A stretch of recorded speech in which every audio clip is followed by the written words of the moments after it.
My guest today belongs to an elite group. From humble beginnings as a young boy in the Arkansas Delta, he has garnered the highest global professional recognition possible in his industry as one of few World Chefs certified master chefs, Mr. Jamie McAfee. Chef Jamie has been honing his culinary skills since he was 12 years old when he made his first gravy roux for what us Southerners like to call sausage and biscuits. That's when he fell in love with cooking that still holds true today.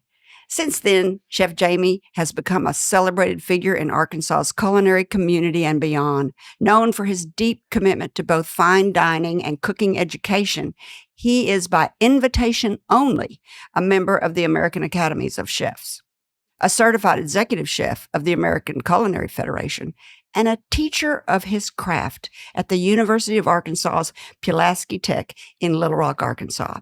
Time and time again on this show, we hear the stories of young men and women who worked hard, prayed big, took risks, and became successful beyond their knowing.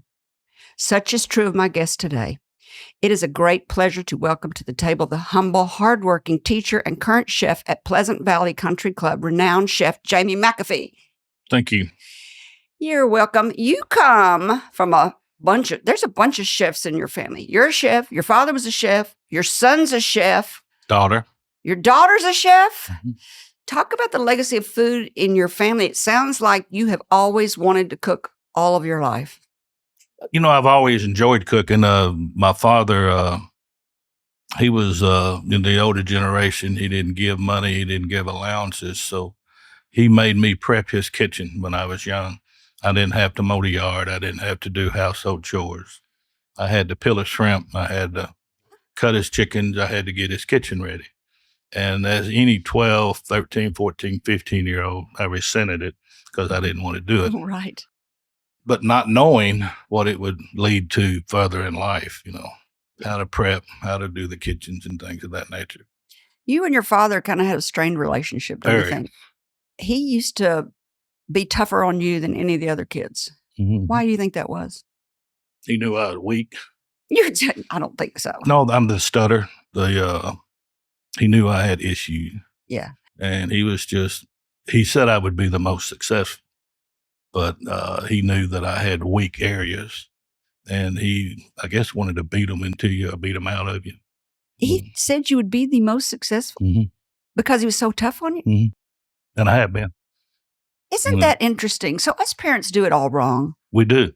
We do it backwards. You got to make your kids do stuff. Completely backward, you know. Mm-hmm. We make them soft. And I think the reason I'm so successful, I was so resentful, I wanted to prove to him, you know. By God, I'd do it. You know, I can totally relate to that. I was terrible in school. Oh, I hated it. Yeah, and I wanted to be somebody, and so I think I had this drive to work hard and see where it came out. So yeah, you just said you had a stutter. Where is it? I lost it. You know, me and my mother were leaving, I guess, speech pathology, and she had a little head-on collision, not major, you know, in the neighborhood. And my head hit the windshield, and I was laying on the operating table getting stitches, and the doctor asked me 3 or 4 questions. And I answered them, and my mother said, ask him again. And I've never stuttered since. My father said it knocked the stutter out of me. So. That's crazy. I know. That's a new therapy for stutterers. Just hit them in the head. Yeah, great. And I didn't stutter all the time, probably 70% of the time. If I was comfortable around you, I didn't stutter as much. Mm-hmm. If I wasn't comfortable around you, that's when I stuttered. Mm-hmm. You know? Interesting. Strife builds character. I don't care what everybody says. It really does. You know, you have to be around people comfortable when you stutter, you know. But now I don't have any issues. Thank goodness. Yeah. Your parents divorced. Was it the same year that you graduated high school? Year before. I was kind of trying to put that together. They divorced in 76 and became best friends like most people the rest of their life. Really? Yeah. You know, my dad was an alcoholic, and he wasn't a he was what they call a binge alcoholic. So he might drink 7 days in a row, then might not drink for 4 or 5. But the only way he would quit drinking, we had to take him to the doctor and get a shot to put him to sleep. Mm-hmm. You know, so What do you mean? it's just he drank so much that, I mean, once he started drinking, you know, he might sleep an hour at a time. He just didn't go to bed, you know. So That's the opposite of what most people do when they it drink. really is. He was a unique, very talented chef, but a unique character. He had a great personality, fantastic personality. Well, he was Navy, wasn't he? Yeah. Well, I haven't met a Navy man that didn't have a great personality. One of the things I remember about him, he was cooking pizza, and he didn't, you know, make pizza from scratch and stuff. So he went and bought frozen pizza, and he would throw that napkin over his arm, and you think he was, you know, from Italy. So he was a pretty good character. Everybody loved him. There was a guy when they built the paper mill in Arkansas City, one of the he came to the club a lot to eat dinner. And, you know, Mac asked him one time, "Why do you like to come here so much?" He said, "Because I know you're going to lie to me, but I get a kick out of it." You know, so it was what he called a little white lie. You know? So y'all, you were in McGee. Delta Country Club in McGee. That's where you grew up. That's the kitchen that was considered, I guess, your parents' kitchen? Yeah. You worked for both of them. Mm-hmm. After the divorce, you worked in your mother's hotel. I don't know where you worked with your father. At that time, my father was at the Lake Village Country Club, and I'd work for my mother in the little McGee Motel in McGee. Then I would go work at Lake Village Country Club, you know, when I wasn't working for mother. Mm-hmm. Newly married, you had to have 3 or 4 jobs just to make ends meet. Yeah, tell everybody about your wife that you met when you were 15 years old. We celebrate 46 years August the 11th. Congratulations. And, you know, like most fathers of young girls, my father-in-law wasn't real crazy about me hanging around so much. They moved to California. And I think the biggest reason is trying to separate me and her. And I went out there to see her and ended up staying about 4 months. And he finally came in one day and said, "It's time for you to leave." So I guess about a month after I was gone, she called and said, "What do you think about August the 11th?" I said, "I don't know. What's August the 11th?" She said, "That's National Smile Week." I said, "And?" She goes, "We get married." I said, "Okay." So I've been together ever since, you know. How old were you? I think she was 18 and I was 20. That's a charming story. And we were married a whopping 3 months and she became pregnant. Mm-hmm. So then 4 years later, 4 years later, we had a daughter. So it was Jay, then my daughter, Ashley. Well, your father-in-law was smart to make you go home. Probably was. And we get along great today. Oh, sure. How did you decide to go to culinary school in Memphis? My father talked me into leaving the business, and I went to work for Nike. And at 23, I had a little over 200 people under my reins as manager of the Nike warehouse. Where was the Nike warehouse? Shelby. And Shelby, Arkansas? No, Memphis, Shelby and Winchester, right there close. It's right. The TPC tournament is right behind Nike. So you left McGee and went to Yes. Tennessee. Mm-hmm. I gotcha. And I was very successful with Nike. And it got to the point I just didn't enjoy going into the warehouse every day. Mm-hmm. And they opened a culinary school, and I said, "Well, let me go try it." And I just kept playing with it.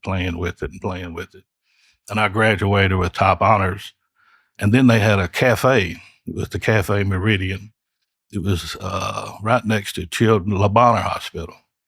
And the guy that owned it was a neurologist in La Bonheur. So me and him became friends, and I ran that restaurant for 5 years. And the top 5 people from culinary school was the staff every semester. So it was all rookies, you know, doing good. Teaching. Mm-hmm. You've been teaching all of your life. So there's a guy named Joseph Kerry from San Francisco that had the school and the restaurant. We just all worked for him. So,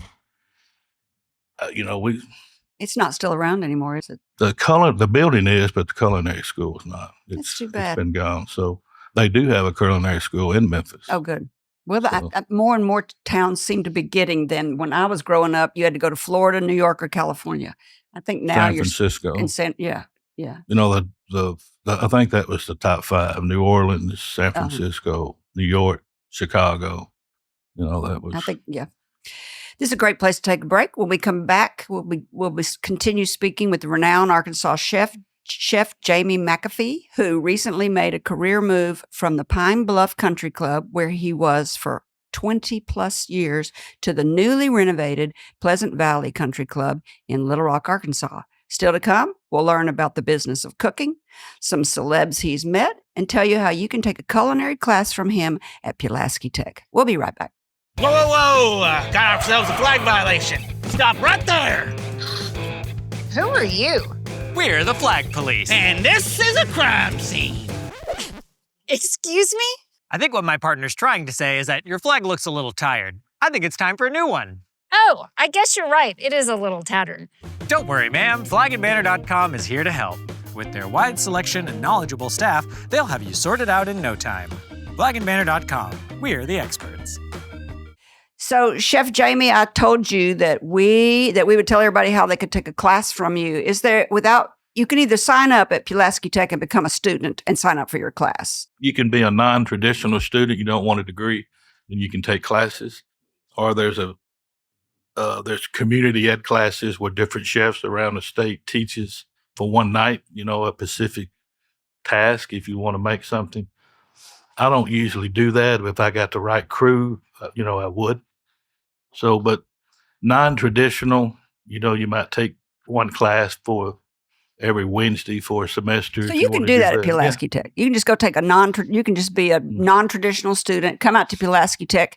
And then the other one that you were talking about, you could take a class from a kind of a round robin. There's a class, they do it upstairs. It's called in the community ed room. And, everybody signs up. You can go online and it might say Chef Kerry is teaching how to make gumbo. So you learn how to make a gumbo class. Do you make it in the classroom Absolutely. with them? So you get dirty, you put your apron on and get dirty too. Love it. I may have to do that. Of course, I say that after every show we go on. I say, I want to do that. And then I never do any of it. That's not true. Sometimes you go and visit.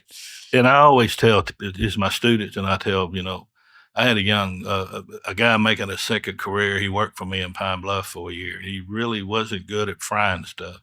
The busiest station in every kitchen. And, he said, Chef, what am I going to do? I said, just cook.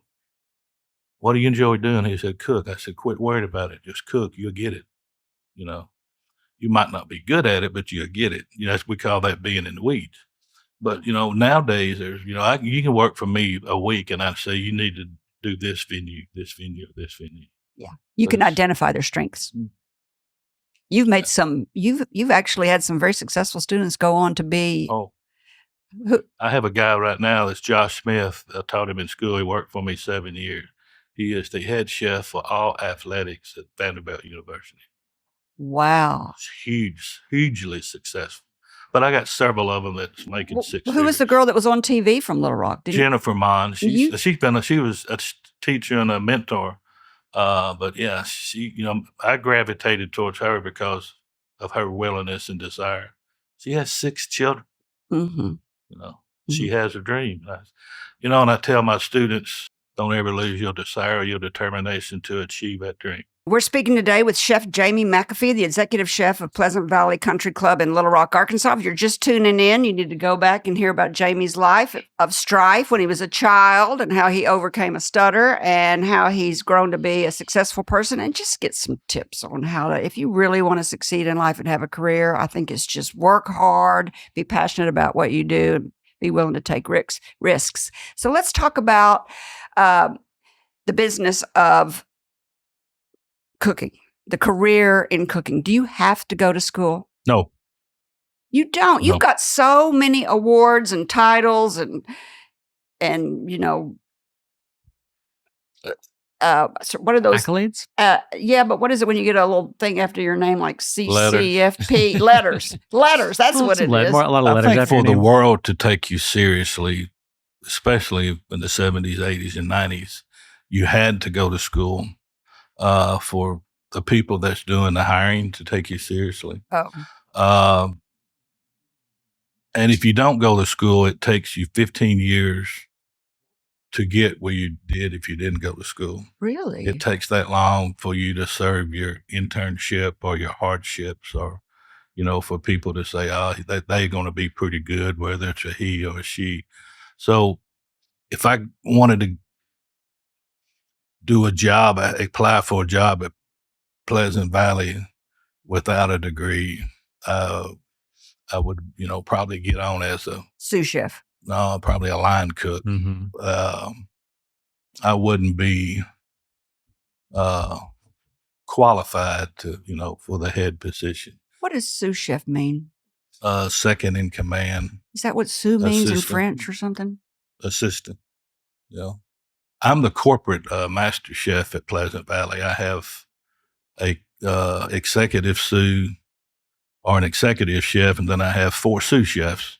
I have an extremely talented crew, and that was one of my I don't like to use the word demands, but concerns taking the role at Pleasant Valley. I wanted the staff to stay input because they wanted to be there, and I didn't have to worry about them not wanting to be there.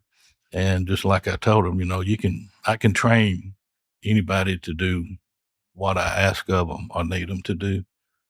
And, I am super impressed with the crew. How long you been there now?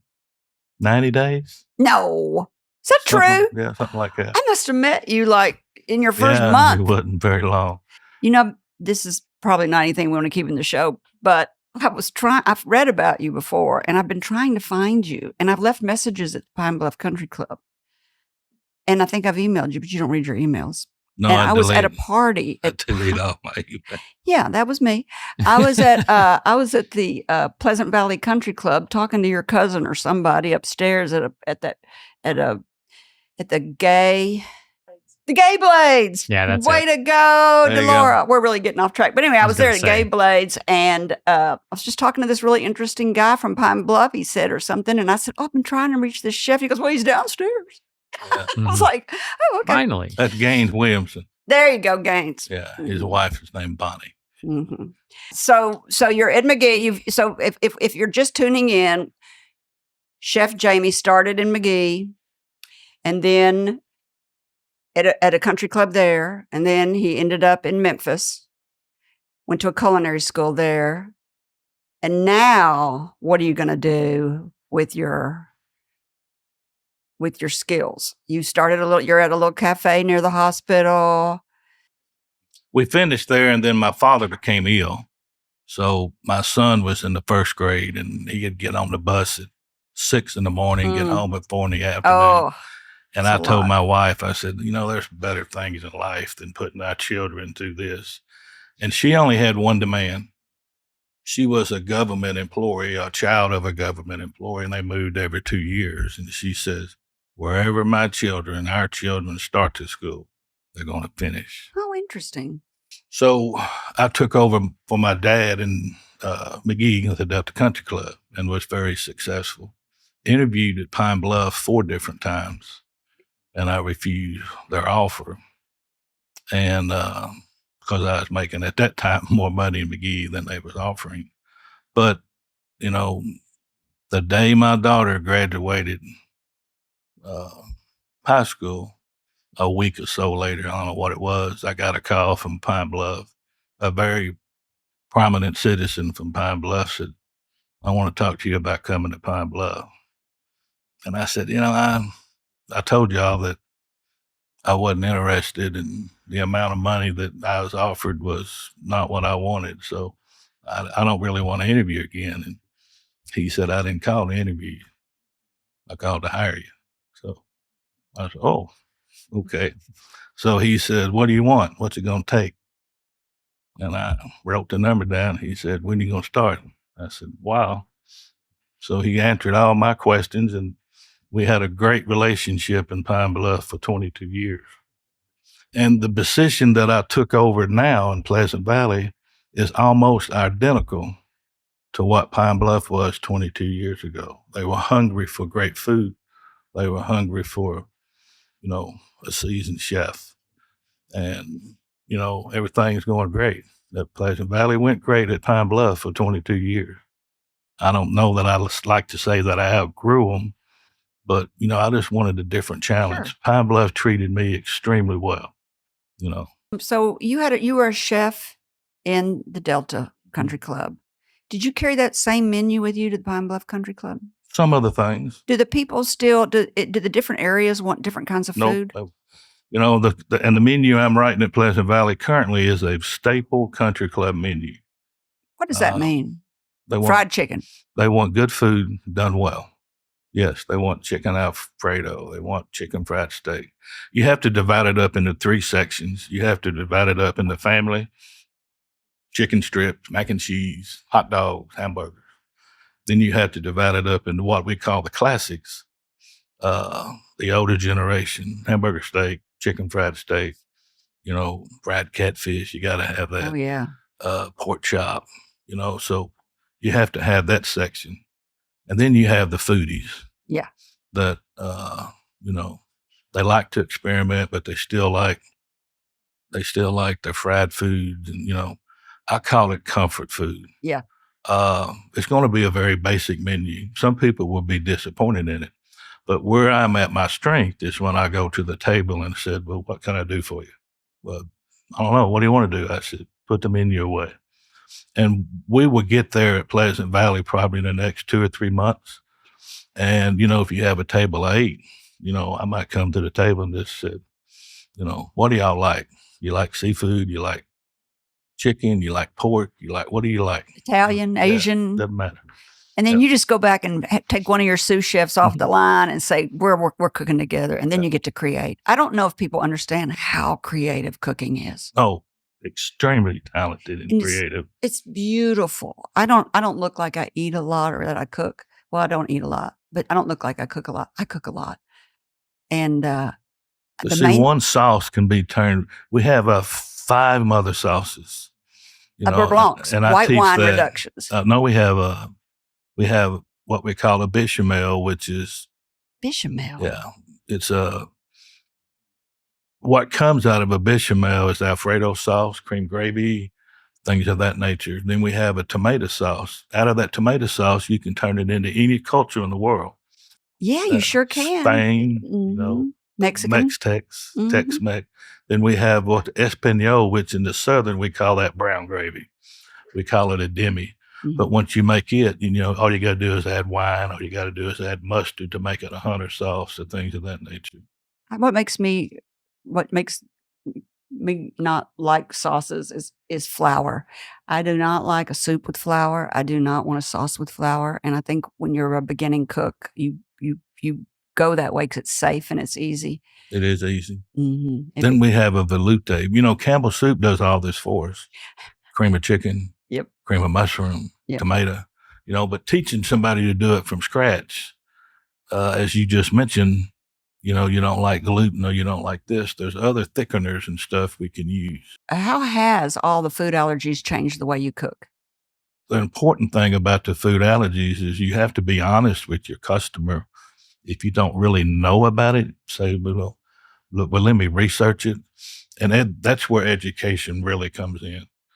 I had a board president one time said, the only day you have off is Mondays, and I was an adjunct teacher. I don't want you teaching. You need a day off. And I listened to him and I said, well, and his name was Gene Hutchin, very successful guy. I said, Mr. Gene, what you fail to realize, when I studied to teach a subject, not only do I pick up what I forgot, but I end up learning more than a student. So, it's very beneficial to this club for me to continue. And, I don't want people to think that you have to go to culinary school to be a chef. You don't have to, but it's when you start getting into allergies and working for hospitals and things of that nature, you do need that education. What can I thicken a cream sauce with instead of flour? There's several things you can do it with. I think that's a good working definition for education in general, not just cooking. It's not about learning exactly job skills in a academic setting. It's about learning what some people maybe call like critical thinking skills or something like that, so that you can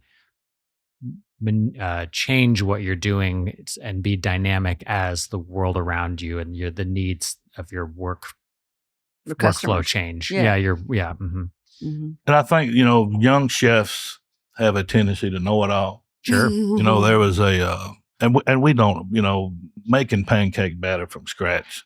There was an article 4 or 5 years ago, the chef said, of course we make our pancakes from scratch, but, and they used a box, and the young chef, I guess, was too embarrassed to say it comes out of a box, but the kid in the restaurant had a severe wheat allergy. When he read the box, he either didn't read it properly or didn't know what some of the scientific terms were.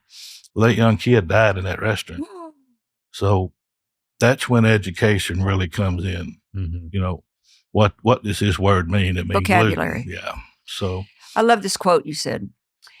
I tell a lot of people I've been to 3 or 4 different chef schools, taking classes all over the U.S., but the actual cooking, the soul of cooking, 75% of it came from the African-American women in my parents' kitchen.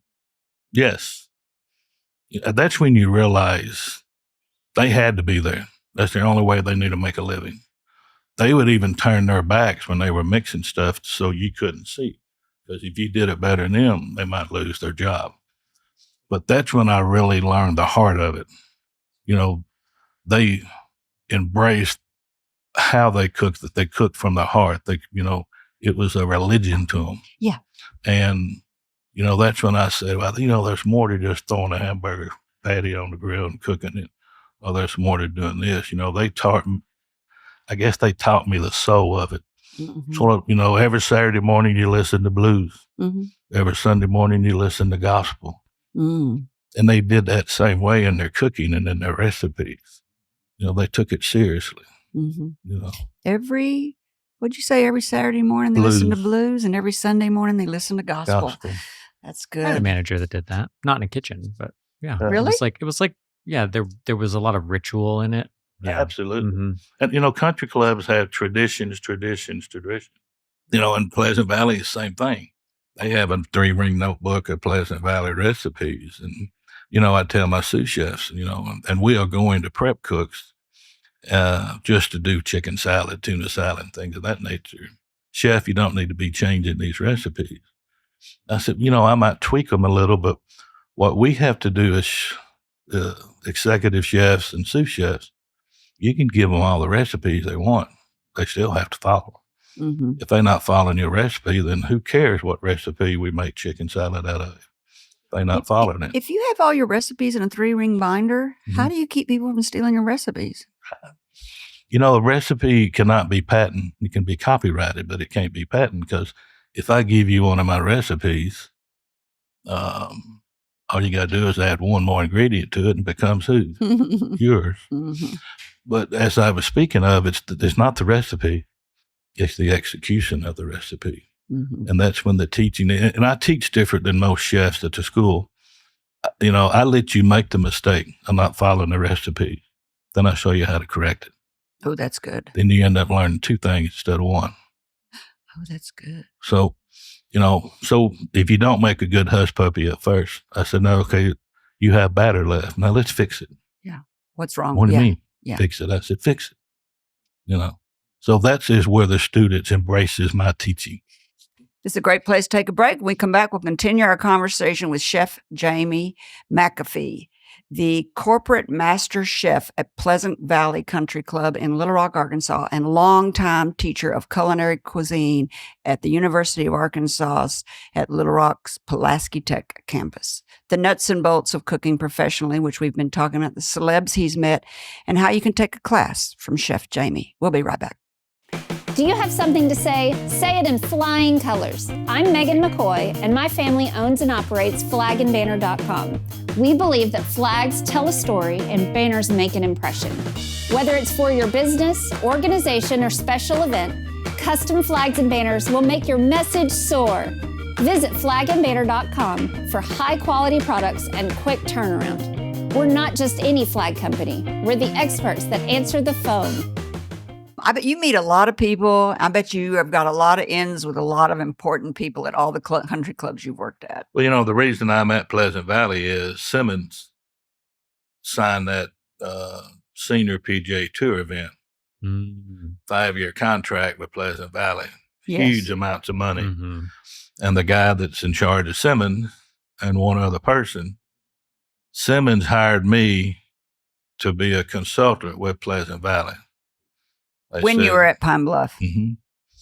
And they said, we want you to bring students to volunteer, or they paid them.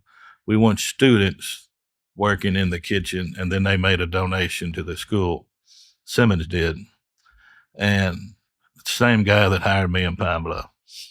So he kind of threw the carrot out there, and I said, you want the job? I said, I don't like to take job, but I physically can't do it. So with a lot of rehab, physical therapy, whatever you call it, and I'm not having any problems with my knees anymore. So I said, they called me a couple times, not interested. And the same guy said, write down what it's going to take. And I said, shit. Okay. So here I am. He's like your agent. He is. He really is. George Macris is who it is. So do you live in Magee, Pine Bluff, or Little Rock? I live currently in Pine Bluff. My wife, all she wanted for years, let's move to Little Rock. I'm out. Let's do it. So now she works for my son, which has a restaurant in Simmons Bank. In Pine Bluff or here? Oh, in Pine Bluff. And he feeds their employees. So she goes, I don't want to drive back and forth. So I get to drive back and forth. It's a great road. It's a great highway. It's a good highway. And, at night I can relax and say, what went wrong, what we need to fix. You can unwind. One Tuesday night, they was feeding 40 people a night. Our average right now on Tuesday night is 150. Wow. And they were feeding 60 people on a Friday night. Our average now is 250. So one Tuesday night, and the way I work at the main kitchen, but same as teaching, we got what we call in the industry, our ass handed to us one Tuesday night. So I said, all sous chefs, Saturday morning, I want to see you at 7:00. Well, I said, I just be here at 7:00. Yeah. And it was a steak issue. Oh. So I said, we're going to cook. We have 3 ways to cook a steak. We're going to do 7 minutes. And then we're going to, in 7 minutes, they should all be medium rare. Now, what form of this cooking is going to take us to the medium well instead of medium rare, the quickest and the most effective, where we have quality? We sort of had a mini classroom that morning. They said, wow, I didn't know we could get that fine tuning stuff, that detailed. I said, that's what I do. Now we know how to correct a problem. I'm not going to fuss at you if you go by the procedures. You got to have this temperature, and this temperature. And we have a pasta cooker, so we sous vide our chicken and, actually it was a pork chop. We sous vide it. What's sous vide mean? In a plastic bag? Yeah. You poach it. I don't like that. The pork chops, but the issue was they was taken out of the sous vide bag, and it took 25 minutes to finish the pork chop. So everybody's food as it come and get at the table is getting food finished at different times. So the rare guys finished in 7 minutes, and the well done guys in 10 minutes. It's all now. It's when the expertise comes in. Yeah, we got to get all that together at once. Yeah. So, that to me is one of the hardest things. It's the hardest. I think it is too. My mother used to always say, getting all the food warm and on the table at the same time is the hardest part of cooking. That's when you know you're a true professional, when you can get all. And one of my daddy's biggest pet peeves was if 8 people eating, for 6 people to get a food plate, and then he would just explode. I don't blame him. I don't like that either. I don't either. Mm-mm. So you're working at the New Country Club. I like this. I want to just recap the life of a chef. McAfee became a sous chef, then a working chef in the late 80s, an executive chef in 1994. Then he became a chef in the American Academy of Chefs in 2013, and he is now a World Chef Certified Master Chef. So it is a long legacy of work and stick-to-itiveness that has made you successful. Well, there's 2 ways to get it. Is obviously you have to have the education level, and education is very important. Then you have to have the years experience. Mm-hmm. And, everybody said, well, why did it take you 40 some odd years? Well, you have to build the experience level and the education level. The cooking experience, the years experience gives us the courage to try stuff that you wouldn't try. Maybe. Well, let's put this with this to see what the world happens, Mm-hmm. There's a lot of stuff I've thrown in the garbage can that y'all will never see. But there's some of the things you go, by George, I make a great blackberry barbecue sauce, Oh, really? Yeah, I was in a competition. We was cooking sea bass for the that sounds good on sea bass. Arkansas Hospitality Association. It was in July. And I said, it's July, let's do barbecue. So I pickled watermelon, cucumber, pickled onion. We had some potato salad. Then I had a bunch of blackberries. I had a couple of ribs, so I threw the ribs and all the blackberries in a pot with some water and sugar and reduced it down. Got the seeds out and that smoky flavor from that blackberry sauce. Then I said, well, let's incorporate it in the barbecue. And I had one of my cooks in Pine Bluff taste it, and she said, wow, you got something here. I said, now taste it on the sea bass. You got something here. So, and 6 or 7 of the chefs that cook sea bass, the next 2 or 3 nights, the competition come walking over and said, congratulations. I said, for what? They said, you're going to win this. You blew our mind. If you can blow our mind, just think what you're going to do with the judges. So I did end up winning that competition. You do think of I think of a blueberry sauce for sea bass as being a blueberry or blanc. A black. I'm thinking blueberry in my head this whole time. Blackberry. I'm thinking of a blueberry blanc sauce. There's nothing better with fish. Lemon and blueberry go together. That's the yin and the yang. Mm-hmm. Now, if you ever, the only fruit that you can successfully pickle is the blueberry, the texture of it. Really? And you get a street taco, you can have pulled pork, you can have barbecue sauce on it, you can have a little slaw and a little pickled onion. But when you top it with that pickled blueberry and you bite into it right at the last, you think, my God, who would have thought? Do you pickle blueberries? All the time. Out there all the time. Oh. If you open a refrigerator, wherever I'm working, you're going to have pickled blueberry. I already know Sun Gray. I'm like, I'm going to figure out how to do this. Yeah. They're cooks too. I can already tell. Easy. You take vinegar and sugar together. Right. 50-50. Sure. Get it hot, boiling it, pour it over the blueberry and leave it alone. That's it. Okay. They just explode. Pickle it the same way you do jalapenos. Yeah. But you can't boil the blueberries with it. You got to pour it over it. Right. So they don't explode. If you boil them with it, they will. Yeah. Okay. So you pour it over. Let it cool for a second, and then pour But see, the great thing about blueberries versus blackberries, the blueberries hold their firmness and their shape. Right. And their color, any other fruit loses their color. That's what I'm thinking, is that they would all just kind of explode, but they have that nice firm skin, so they hold themselves. But a blackberry turns to a whiteberry. Really? Oh, because it saps all the color out. Yeah. Interesting. All right. Describe what a week looks like for you. You're a teacher. You're a big chef. 8 months of the year, my day starts at 5 a.m, and I teach until... depends on the schedule, about 2 p.m. Then I show up at the country club 8 months a year, about 3 p.m, and I work till close. I only teach typically 3 days a week, so I'm there on weekends. We closed on Monday, so typically Tuesday and Wednesday, I will have a normal day at the club, 8 to 10 hours. Weekends, I'm there, This past Father's Day Sunday, I was there at 6 a.m, left at 4 p.m. What days a week are you teaching usually? I teach Monday, Tuesday morning, and Thursday morning. Then I teach the Food 4 class, which is, we try to duplicate a true restaurant on Wednesday night. What's the difference between cooking at a banquet, for a banquet, and cooking at a restaurant? Well, banquet, you have a set menu. So I have one of the best banquet chefs in this state that works for me at Pleasant Valley. Her name is Courtney. But banquets, you can, it's a lot of physical work, but it's, you have set menus. A la carte, Sunday we had 270 at Pleasant Valley walk-in a la carte at Father's Day. How'd it go? They went extremely well. The average ticket time was 15 minutes. It's the first day I got there, the average ticket time was 40. So Did they not have a chef there before you came?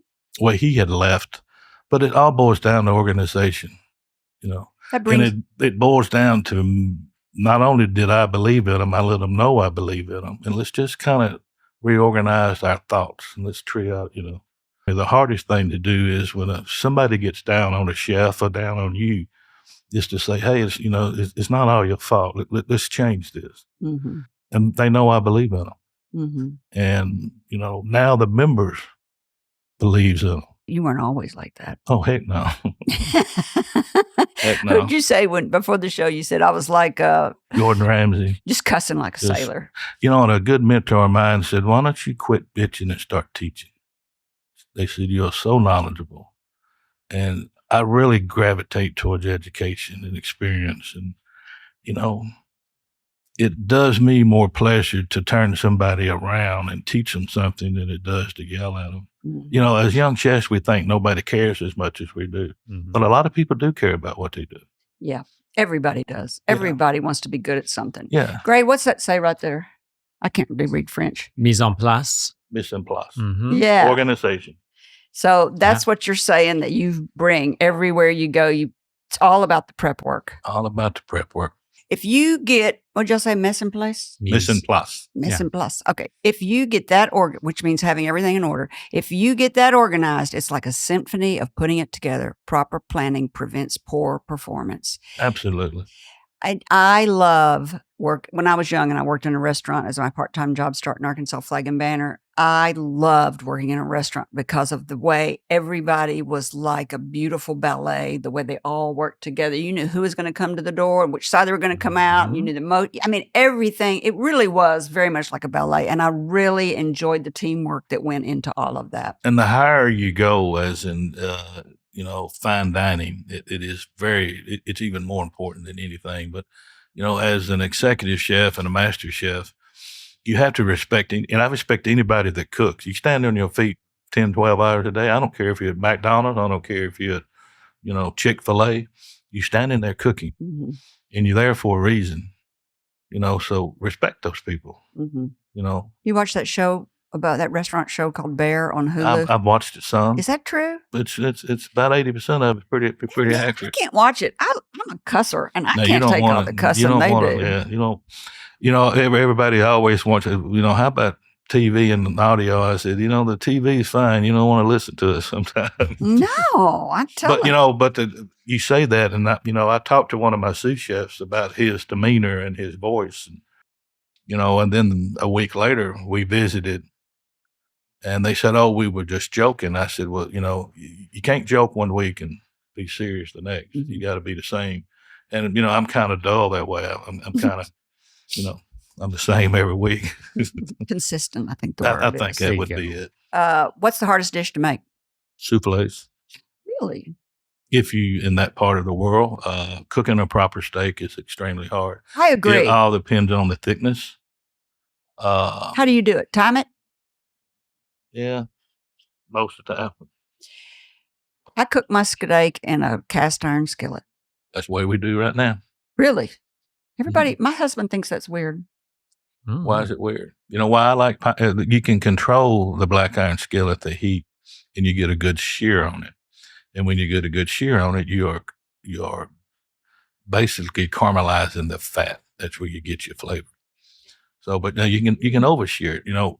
Paul Padone, the great, and he was my mentor, one of my mentors. The first, he almost wiped off a species of fish off this earth. No. Black Indian redfish. His first video, 1976, the black iron skillet was so hot it turned white. And if you watch that video, I don't know where you could get it. I have it, I think. Still, the fish never touched the skillet. It was so hot. It floated. No. Oh, yeah. Mm-hmm. Yeah. That's a thing? It's a thing. Seems like it would just blackening is basically what we call a controlled burn. Mm-hmm. Yeah. I had a young cook that I hired out of school. He's working for me a week, and he had 6 grilled chicken breasts on the grill. And I said, "Well, what are you doing?" "Well, I'm blackening 6 chicken breasts, chef." I said, "No, you're not. You grilling 6 chicken breasts and putting blackened seasoning on it. Uh-huh. There's a procedure that I showed you that we have to use an iron skillet. Well, I said, no, the reason I'm standing in this kitchen today, because people were taking shortcuts. We don't take shortcuts anymore. We properly prep. I don't order blackened anything because it's all seasoning and I don't want all the MSG and stuff that's in a lot of that blackening seasoning. And well, you need to come get some of mine. There's no MSG. how can I come and get something from yours? I'm not a member of the country club. Well, I'll bring it to you. Oh, there you go. There you go. You get me a pass? Blackening the process is the controlled burn. Now, the seasoning you put on it, a lot of people over-season it. And I do a blackening, then I do a bronze. The bronze is not so much on the black iron skillet. It might be baked in the oven. Same seasoning, just not quite much of it. You want to tell your seasoning? I'll tell you mine. You tell me yours. I have it on my iPhone. There's I do use a seasoned salt, and there's 13 different herbs in it. Oh, I don't do that. I do salt, pepper, garlic powder, and paprika. Yeah. That's all I do. I do. I add about 8 different herbs to that. No salt either. Doesn't the flavor get too complex when you do that? No, not in blackening. Not in blackening. No. Now, my favorite season is salt, pepper, and garlic. But the blackening, I mentioned Chef Paul was one of my mentors, and he does his a little different than I did. But probably the biggest mistake I made in the culinary world is he offered to put me in business in New Orleans. Who did? Chef Paul Padon. You didn't do it? No, I didn't want to leave Arkansas. But I've been very lucky. Why do you not have a restaurant? And you are a country club guy. Well, I've been doing it 48 years, 24 of that was less than $4 an hour. And you work for free for some. I wanted to, didn't you? Yeah. To learn stuff. So you don't save a lot of money. Oh. Being able to do it. But restaurants are expensive. I mean, you can drop $2 million in a restaurant. Really? Easy. Just in the kitchen. Mm-hmm. That's probably what I'd say the new kitchens at Pleasant Valley would probably, I don't know the number, but I wouldn't be shocked to see $5 million in it. I just enjoy working for people and don't have to put up my own money. I save my own money. I like to keep it for do things I want. You work enough so that you could have easily have owned your own restaurant, because restaurants take up a lot of time, which is why a lot of people, they're risky business and they take up a lot of time. And a lot of people don't, but you already are a workaholic. What does your wife think about that? Well, we don't argue much because I'm not she did mention the other day that, I miss seeing you. And, but she's been used to it, 46 years. So I don't do anything but work. And I told her it really didn't matter if I was a chef or an electrician, whatever it is, I'd still work the same amount of hours. That's just my makeup. Let's talk about your teaching. I want to tell everybody that we are talking today with the Little Rock, Arkansas renowned Chef Jamie McAfee from Pleasant Valley Country Club, and who for decades is still teaching and sharing his culinary knowledge with students at the University of Arkansas's Culinary Arts and Hospitality Management Institute on the Pulaski Tech campus. So you use a lot of football analogies. Do you do that in your teaching? I don't know if I do or not. You do. You talk about preparation, Alabama's preparation, Arkansas. Well, why is Alabama so good? Preparation. They prep the same way every day. When I taught my son to play golf, he went to college playing golf. It was routine. What sock you put on first every morning. Before you hit each shot, you got to do this. When you set your kitchen up, you got to be prepped and ready. I preach, prepped and ready. And the greatest chefs are the most organized. I think everybody young should work in a restaurant, except for the problem of drugs and alcohol in restaurants. It's terrible. It's terrible. Terrible. Because you get the rush from cooking, then you don't ever want to go down. Mm-hmm. My father was a victim of that. Do you talk about that in your classes? Mm-hmm. There's another thing I talk about. If you don't get obsessed with drugs and alcohol, then most chefs get so heavy they can't produce work. They lose their legs. So, and I got to, I'm 300 today, and I've spent probably 25 years of my life pushing 400. Oh. That's the reason I had 2 knee replacements. So, you either eat so much or there's drugs, Yeah. and it's easy to get caught up in it. Somebody, well, let me buy the chef. And you see it on the bottom of some menus, around the beer for the cooks. Yeah. Worst thing in the world you can do for them. Mm-hmm. Mm-hmm. But I mean, it's today, it's 90 degrees in our kitchen, and so you need refreshments. But you need a beer. Just don't do beer. Need a beer. What's the advice you give to your students about those sorts of things? I mean, I'm sure it's kind of different depending on what it is, but just pay attention to the crowd.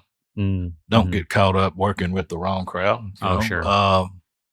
It's in any job in life, you have to, the culture. I think the culture, but you also have to be a great chef. You got to be determined. Yeah, and you have to know where you're going.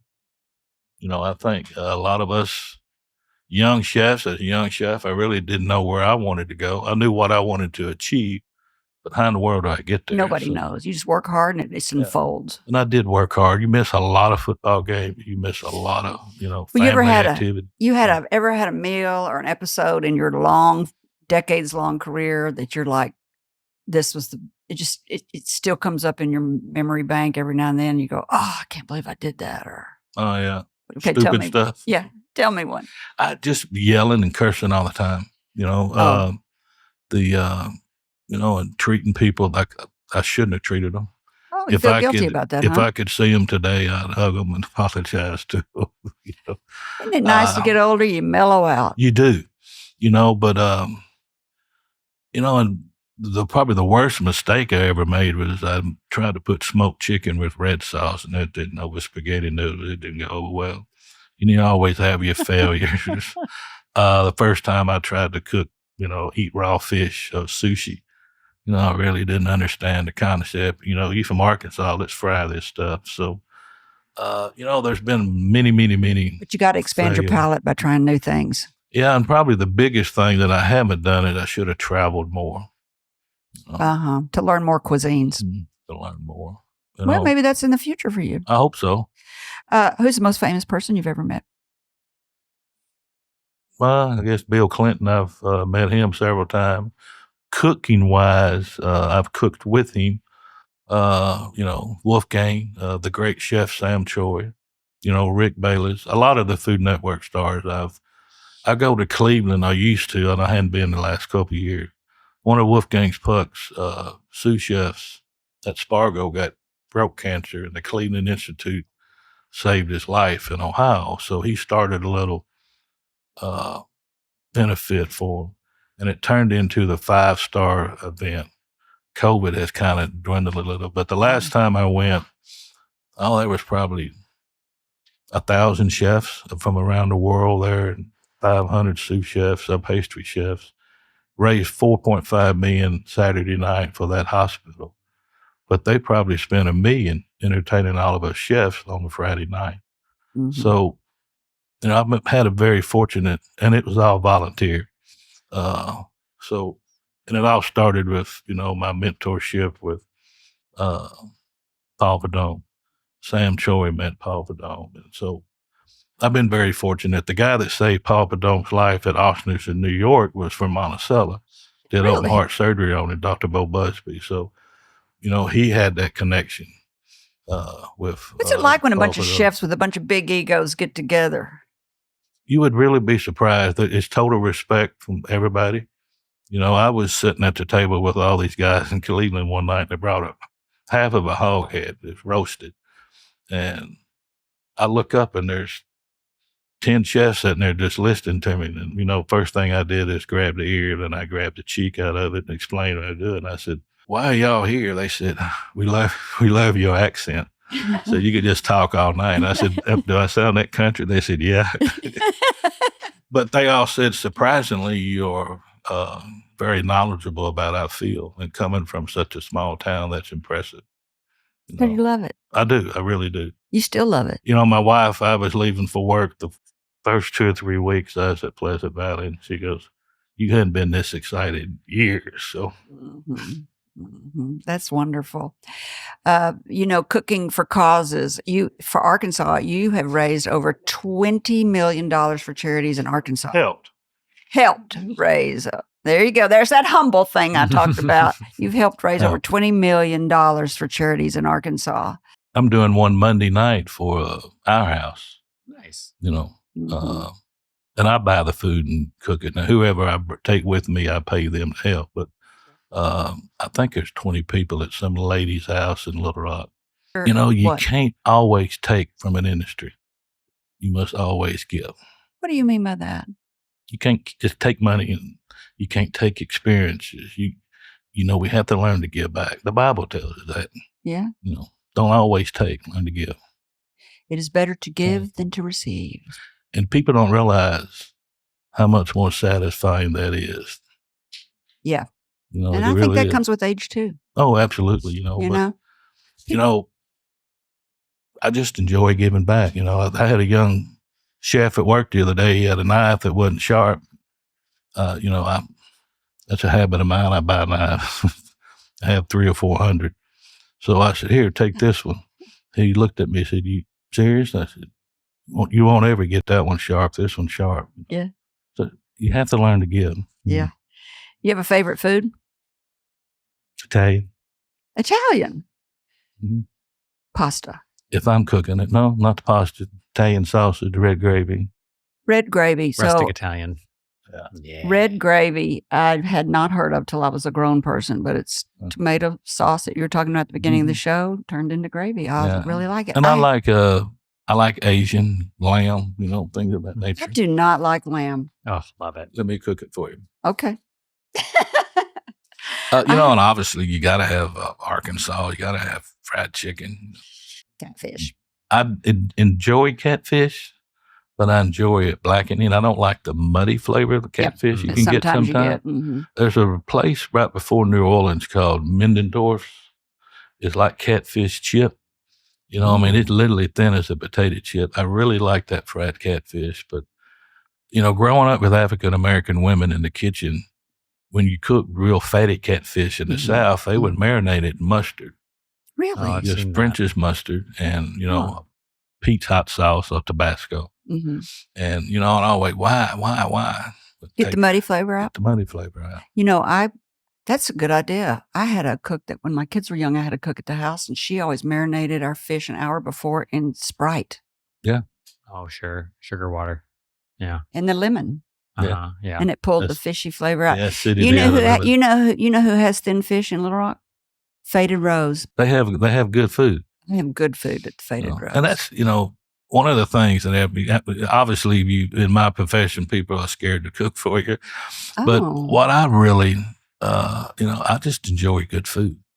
Now, everybody says, well, what do you think? I don't like to give you criticism if you cook for me. I will if you just keep on.